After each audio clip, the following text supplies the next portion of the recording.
대행이란 위원회의 직무를 대행하는 거죠. 근데 위원회가 지금 구성이 안 됐잖아요. 네. 근데 2명도 위원회라고 우긴 것에 대해서 우리는 이것은 헌법 정신 위반이고 법률 위반이다 이렇게 규정해서 국정조사를 발의한 상태란 말이죠. 근데 지금 이상인 직무대행은 이것은 세부 규칙이기 때문에 내 권한이다라고 말하는데, 이 권한은 위원장이 임명돼서 선임돼서 그 위원장이 있을 때 진행할 권한이지, 위원장이 없는 상황에서 지금 위원회 직무대행인데 위원회가 지금 사라졌단 말이에요. 이상인 이꼬르 위원회가 아니란 말이에요. 이상인은 개인 한 사람일 뿐이에요. 위원회 중에 1인일 뿐이에요. 근데 두 사람을 위원회라고 우겼던 그것에 대해서 우리가 국정조사를 실시하잖아요. 그래서 직무대행은 지금 새로 위원장이 임명될 때까지 일체 행정행위를 중단해야 한다고 생각합니다. 그럼 구체적으로 지금 국민 의견 수렴 받고 있거든요. 그 절차도 중단하라. 국민 의견 수렴 절차도 신임 위원장이 오면 다시 하라. 그때까지 멈추라는.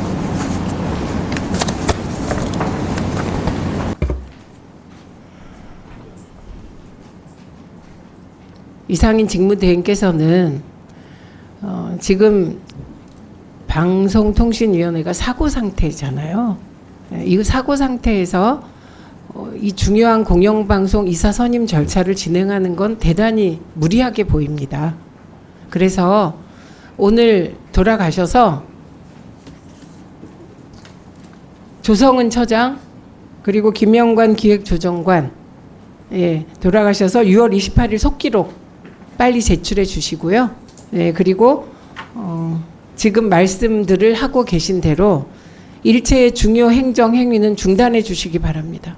법률에 규정되어 있는 그 위원장 직무대행으로서 최소한의 방통위의 행정행위 절차를 맡고 진행하고 있다는 걸 말씀드립니다. 저는 제 권한을 넘어서는 그런 행위를 하지 않고 있습니다.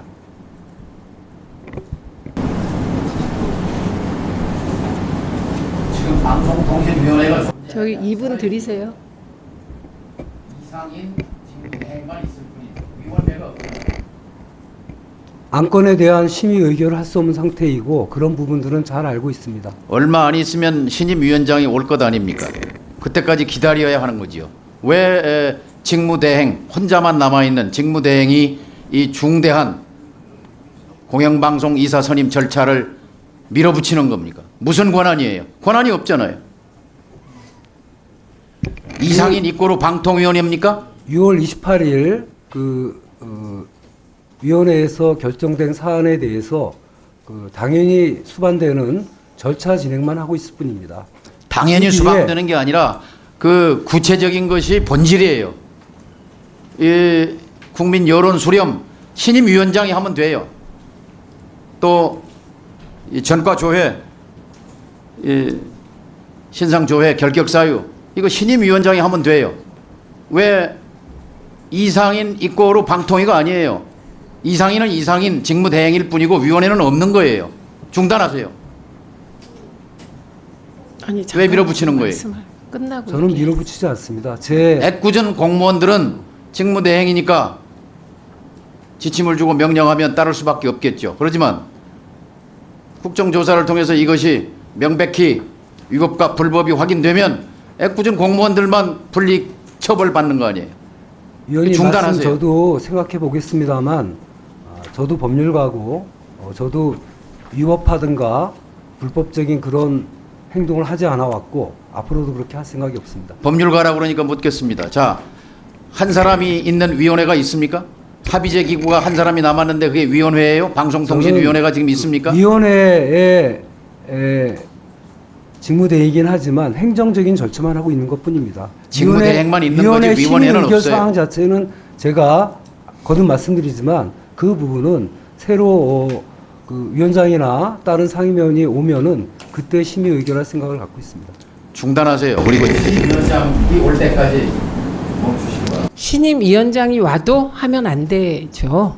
예. 지금 국가 시스템이 방통위의 위법적 불법적 행태 때문에 완전히 무너져 내리고 있습니다. 이진숙 후보자의 인사청문회 전에라도 바로 잡아야 합니다.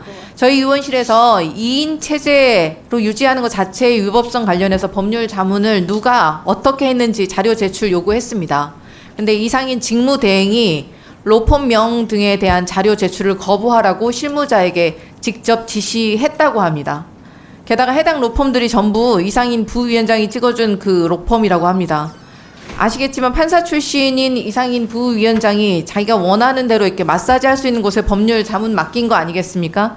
또한 이 위원장이 회의 개최 이틀 전에 통지를 해야 되는 그 의무를 지켰는지 등에 대한 자료 저희가 제출하라고 요구했으나 이 또한 거부하였습니다.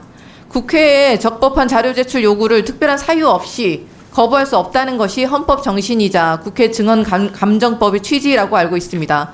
이상인 직무대행은 실무자로부터 자료 제출을 거부할 법적 근거가 없다는 점을 보고받았음에도 불구하고 지속적으로 제출을 거부하라고 지시하고 있습니다. 명백한 위헌적, 불법적 행태이자 직권남용입니다. 위법적, 불법적 2인 체제에서 의결을 한 것도 공영방송 이사 선임 절차를 직무대행이 계속 지속해서 진행하는 것 자체가 탄핵 사유가 될 수 있습니다.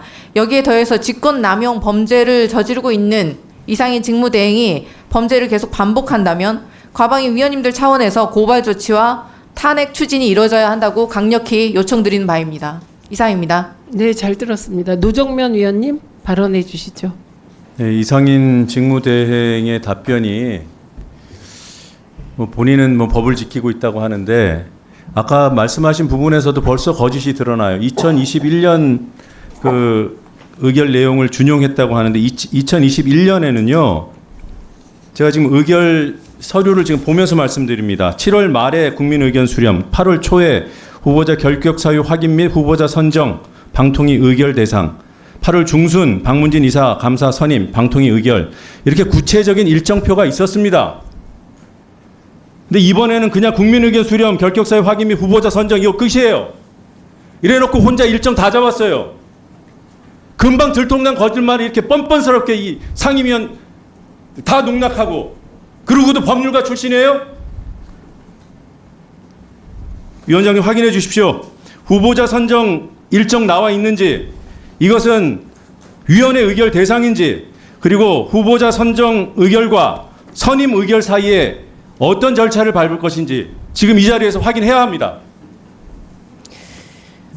지금 입만 열면 거짓말이야. 다 하셨습니까? 네. 네. 이상인 직무대행께서는 국민 의견 수렴 이후의 절차는 진행할 수 없다고 말씀하셨습니다, 이미. 예. 그 얘기는 하셨고 지금 쟁점이 된 것은 6월 28일 의결 내용 그 안에 국민 의견 수렴의 구체적인 날짜 지정 들어 있었냐. 사실 이게 쟁점입니다. 그게 없는데 이상인 직무대행께서 하셨다면 저희 위원회가 보기에는 무리한 진행을 하셨다. 이렇게 지금 보고 있는 겁니다. 그래서 지금 김영관 기획조정관이 나가셨죠? 속기록 그 규칙 공개에 관한 규칙 알아보러 나가셨죠? 네. 이거는 곧 지금 저희가 확인을 시켰거든요. 저희 과방위 행정실에도. 그러니까 저희가 법안과 관련해서 진행하다가 그 자료가 오면 배부해 드리고 다시 논의하도록 하겠습니다. 네. 위원장님, 조금 전에 황정안 의원님 말씀하신 거에 대해서 제가 간단히 답변할 기회를 주시기 바랍니다. 잠시만요. 그건 황정아 위원께서 답변을 요구한 것인지 먼저 여쭤봐야 될 것 같습니다. 황정아 위원님, 답변을 들으시겠습니까? 네, 그러면 답변하십시오. 그 2인 체제에 대해서 외부 로펌에 대해서한 법률 자문에 대해서 저에 대해서 또 저로서는 좀 모욕적인 그런 발언을 하셨기에 제가 좀 해명을 하고자 합니다. 그 2인 체제에 대한 법률 자문은 그 방통위 내 통상의 법률 자문 절차에 따른 것입니다.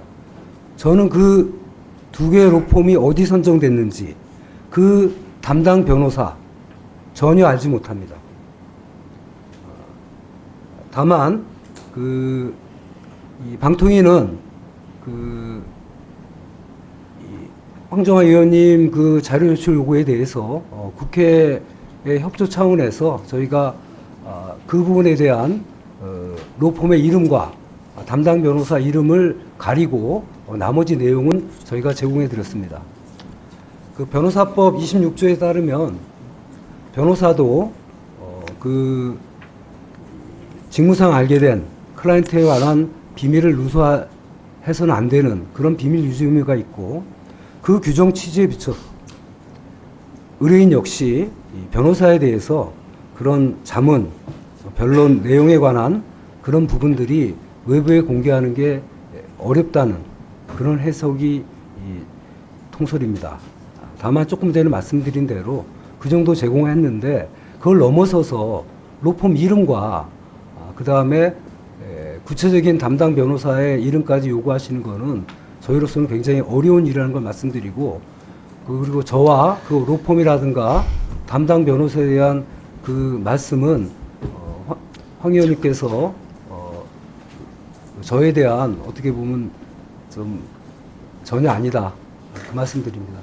저기요. 오해 없도록 하시기 바랍니다. 예, 알겠습니다. 잘 들었어요.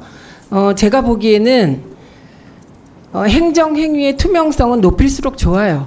예, 그리고 로펌이 이런 법률 자문을 하면서 로펌 이름을 공개하지 않는 것도 그것도 투명성 입장에서 결코 좋지 않습니다. 국민적 입장에서 판단할 때. 그런데 황정화 위원님, 이 부분은 제가 보기에는 방송 장악 국정조사가 진행될 때는 저희가 그 자료를 받을 수 있으리라고 생각합니다. 자료 요청의 강도가 높고 또 현장 조사도 할 수 있거든요. 그때로 조금 미루셔도 될 것 같습니다. 지금은 계속 쳇바퀴 돌 것 같고요. 예, 정동영 위원님 말씀해 주십시오. 황정화 의원님이 중요한 문제를 지적해 주셨는데요. 지금 직무대행께서 지금 사소한 행정 절차를 진행했다. 이걸 사소한 걸로 치부하는데 위원회는 중대한 행정 절차를 진행하고 있다고 보는 겁니다. 공영방송 이사 선임으로 가는데 필수적인 절차, 국민 여론 수렴, 그다음에 신원조회, 결격사유 조회, 이게 어떻게 사소한 절차입니까? 중대한 절차입니다. 세부적인 절차라고 그런 뜻으로 얘기를 했는데요.